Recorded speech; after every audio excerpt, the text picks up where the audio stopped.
The fluorescent hum of the break room, a sterile white noise that usually blended into the background, seemed to amplify that afternoon, becoming a mocking soundtrack to the gnawing in my gut. It wasn't the sharp pang of true hunger, not exactly.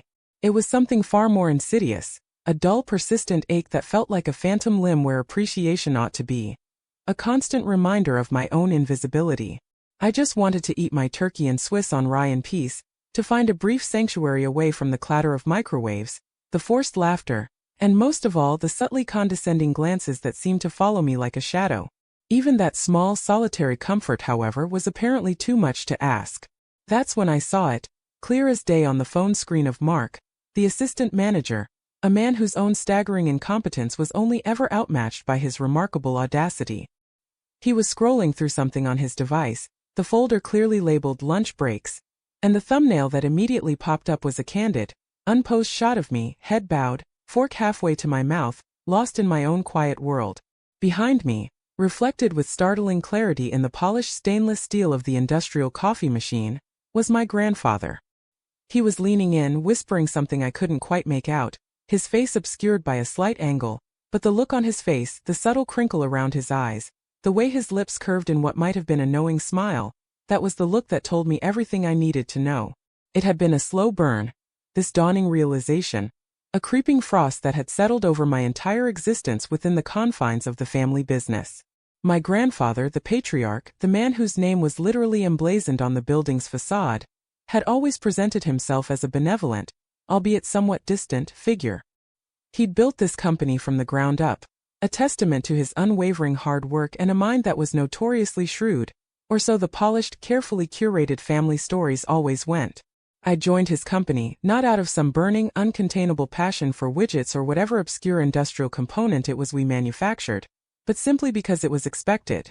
The weight of that expectation was a heavy cloak, stifling and suffocating, a garment I'd been trying to wear, however ill-fitting, for what felt like an eternity. My father had been groomed for this legacy, then my uncle and I, the eldest grandchild, was deemed the next logical successor.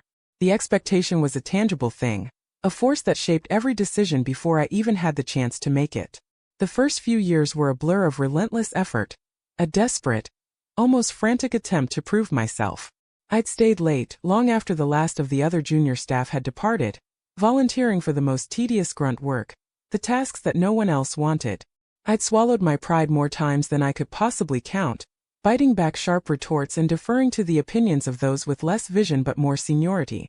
I'd brainstormed ideas that I believed could revolutionize our market, developed innovative new strategies that I felt could propel us forward, and even, significantly, put in substantial personal capital to launch a side project that showed undeniably promising early returns. Each time, with a heart full of a hopeful, naive optimism, I would present my meticulously prepared work, only to have it met with polite indifference, a vacant stare, or worse, a dismissive wave from my grandfather. "Good effort," he'd say, his eyes already drifting, drawn away to the relentless, flashing numbers of the stock ticker on his ever-present tablet. "But stick to the established procedures." The established procedures, of course, were invariably his own immutable doctrines. My grandfather wasn't a cruel man, not in the overt, theatrical sense. He didn't yell or berate, his voice never rising to an intimidating crescendo. His cruelty was a far subtler, more insidious thing, a constant, quiet erosion of confidence, a slow leaching of self-worth. He'd make pronouncements in family meetings that conveniently, and always, seemed to sideline any of my contributions, any ideas I dared to put forward. He'd find moments to praise my cousins for achieving things I'd already accomplished months prior, their minor successes amplified and inflated to dwarf my sustained, often more significant, efforts. It felt akin to being a ghost in my own life, my achievements vanishing into the ether before anyone else could even register their existence, let alone acknowledge them. Mark, the assistant manager, was his latest protégé, a slick, ambitious man who seemed to possess an uncanny ability to mirror my grandfather's every pronouncement, his every subtle inclination. Mark never missed an opportunity to curry favor, his sycophantic smiles and overly eager nods a constant, irritating reminder of who held the real power within the company's hierarchical structure. He was the kind of person who wouldn't hesitate for a moment to throw you under the bus if it meant securing a slightly better parking spot or a more desirable assignment. And there he was filming me discreetly, sneakily, while my grandfather, my own flesh and blood, the man whose approval I'd spent years desperately trying to earn, was in the background, oblivious to the lens of the camera but very much an integral, albeit unwitting, part of the scene he was inadvertently helping to create. The lunch footage, that candid shot of me lost in my own world, wasn't the first time I'd felt that sharp, familiar sting of being documented and then summarily dismissed. There had been countless company picnics where I was conspicuously the only one not posing for official company photos, the only one who seemed to be overlooked by the hired photographer. There were award ceremonies where my name was noticeably absent from the plaques and commendations, despite my significant, demonstrable contributions to many of the projects being celebrated. But this felt different. This was a deliberate act, a cold, calculated effort to capture a moment of my perceived weakness, my quiet solitude, and to catalog it, to file it away as another piece of evidence in the ongoing narrative of my insignificance. And my grandfather's presence, however unintentional on his part, lent it an air of implicit, familial sanction, a silent endorsement of Mark's petty surveillance. The thought of confronting Mark, of demanding an explanation or an apology, was fleeting, a brief flicker of righteous indignation that quickly extinguished itself. He was merely a symptom, a readily identifiable manifestation of the larger disease. The real issue, the root cause of my dissatisfaction, was the systemic disregard, the unspoken, pervasive understanding that my contributions were secondary, my ambition tolerated but never truly encouraged, never truly embraced. The footage was just another piece of evidence, another brick in the imposing wall of my perceived insignificance, another confirmation of the status quo. I left the break room that day with a hollow feeling in the pit of my stomach, the sandwich sitting heavy and uneaten in its plastic wrap. I walked back to my desk, the familiar click of my shoes on the linoleum floor sounding strangely loud, and opened a new document. It wasn't to work on the quarterly reports, the task that was supposed to occupy my afternoon. Instead, I began to start a different kind of record, a chronicle of my own. I meticulously began documenting everything. Dates, times, specific instances of my work, my ideas, my tangible successes, and the subsequent dismissals, the sidelining, the quiet erasure. I included email chains, meeting minutes, any scrap of information that could serve as irrefutable proof of my efforts and their reception. It wasn't about revenge, not yet, not in any tangible form. It was about building a case, not for legal action, not for immediate retribution, but for my own sanity, for a future where I wouldn't be gaslit into believing that I hadn't achieved anything, that my efforts had been entirely in vain. The footage, I assumed, remained on Mark's phone, a small digital trophy of his petty triumph. He likely saw it as a minor amusement, a way to privately mock the quiet kid who ate his lunch alone, lost in his thoughts. He showed it to a few other managers, I later heard through the office grapevine, with a smug chuckle about employee engagement and a knowing wink. They'd probably seen it as harmless office gossip, another anecdote to bolster their own self-important sense of superiority. My grandfather, I knew with a certainty that was both comforting and disheartening, wouldn't have seen the footage at all. He was too far removed from the daily grind, too insulated by his considerable wealth and his own unquestioned self-importance to bother with such trivialities. He probably just saw me in the background, a familiar face in a familiar setting, and his attention had moved on as it always did. It was the quiet complicity of his presence, the silent, unassuming backdrop to Mark's petty act of surveillance, that truly resonated with me, that spoke volumes. The turning point wasn't a dramatic, cathartic showdown. It was a quiet decision, made late one Tuesday night, surrounded by stacks of printouts and an army of brightly colored sticky notes. I realized with a sudden, almost startling clarity, that the constant, exhausting struggle for external validation was just that, exhausting and, more importantly, utterly futile within this particular structure. I couldn't win the game by their rules. I had to change the game, or more simply, I had to walk away from the table altogether.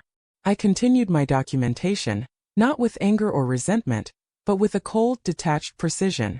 I made multiple copies, backed them up securely on a portable hard drive, and then I waited.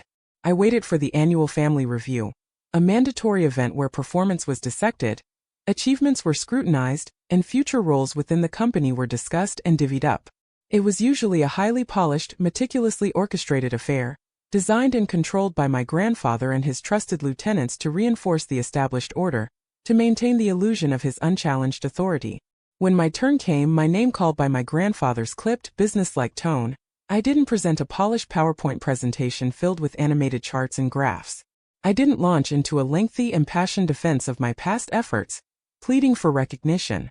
Instead, I calmly asked for a few minutes of the board's collective time to share some observations. My grandfather, seated at the head of the long, imposing mahogany table, gave a curt nod, his eyes already drifting towards the watch on his wrist, clearly impatient. Mark sat a few chairs down from him, a faint, almost imperceptible smirk playing on his lips, likely anticipating a rehashing of my usual, predictable complaints. I didn't accuse anyone directly. I didn't raise my voice, my tone remaining deliberately measured and steady. I simply began to read. I read the dates, the project titles, the documented outcomes.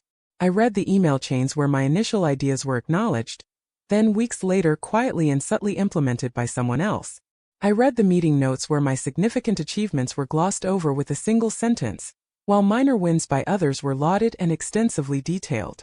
I read the projected revenue increases my side project had generated, then the company's subsequent baffling decision to shelve it due to market unpredictability, a phrase that felt like a deliberate slap in the face. As I spoke, the atmosphere in the room shifted, growing unnervingly silent. The smirks vanished. My grandfather's hand, which had been resting on his tablet, stilled. He looked up, his brow furrowed, not in anger but in a rare, almost startling flicker of something akin to confusion, then a dawning uncomfortable realization. Mark shifted uncomfortably in his seat, his usual effervescent bravado evaporating like mist in the morning sun. The other executives, people who had always treated me with a polite professional distance, now looked at me with a mixture of astonishment and, I suspected, a grudging, reluctant respect. They were witnessing not a tantrum, not an emotional outburst, but a meticulously compiled, irrefutable account of a consistent pattern of dismissal and devaluation. I didn't mention the lunch footage. It was too petty, too small a detail in the grander scheme of things, a single droplet in a vast ocean of neglect. My grandfather's reflected presence in that frame was enough, a silent testament to his peripheral involvement, his passive oversight. When I finished reading, I simply placed the thick binders on the table, their pages filled with the unassailable truth. "This is my record," I said, my voice steady, betraying none of the nervous energy coursing through me. "I believe it speaks for itself." The aftermath wasn't immediate fireworks, no dramatic resignations or grand apologies. My grandfather, for the first time in my entire memory, seemed genuinely speechless. He stared at the binders for a long moment, his gaze unfocused, then slowly looked at me, a strange, unreadable expression on his face. He didn't say a word. That profound, pregnant silence was more potent than any outburst, any accusatory word could have ever been. Mark, predictably, tried to regain control of the narrative to reassert his authority. He stammered something about misinterpretations and complex team dynamics, his voice uncharacteristically thin. But his words fell flat in the heavy, charged atmosphere of the room. The other executives began to murmur amongst themselves, their gazes flicking between me, my grandfather, and the damning evidence laid out before them, their polite smiles replaced by expressions of genuine contemplation. In the weeks that followed, things subtly yet undeniably shifted. The condescending glances that had once been so prevalent were replaced by a cautious, almost tentative politeness. My grandfather started calling me into his office with a surprising regularity, not to assign menial tasks or to hand down directives, but to genuinely ask my opinion on actual strategic decisions, to solicit my input on the company's future direction. It wasn't an olive branch, not in the traditional sense, not an overt apology. It was more like a grudging acknowledgement that the ground had shifted beneath him, that the narrative he had allowed to persist, the one that relegated me to the sidelines, was no longer tenable. Mark, on the other hand, became noticeably more subdued, his formerly pervasive sycophantic behavior are now tinged with an awkward awareness that he'd been outmaneuvered, not by aggression or confrontation, but by quiet, irrefutable truth. He avoided my gaze, his previously confident stride now a hesitant, almost apologetic shuffle. The footage, whatever it had meant to him, whatever small amusement it had provided, had ultimately served as an unintentional catalyst for something far more significant, far more impactful. I didn't stay long enough within the confines of the family business to fully gauge the long-term implications of that pivotal family review.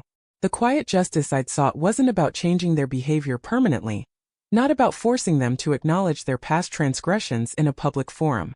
It was about reclaiming my own narrative, about ensuring that my contributions could no longer be erased or dismissed with impunity. I eventually took a position at a smaller, more innovative company, a place where my contributions were not only recognized but genuinely valued, where ambition was nurtured, not stifled. But the memory of that break room, of the unflattering footage, and most profoundly, of my grandfather's silent complicity remained.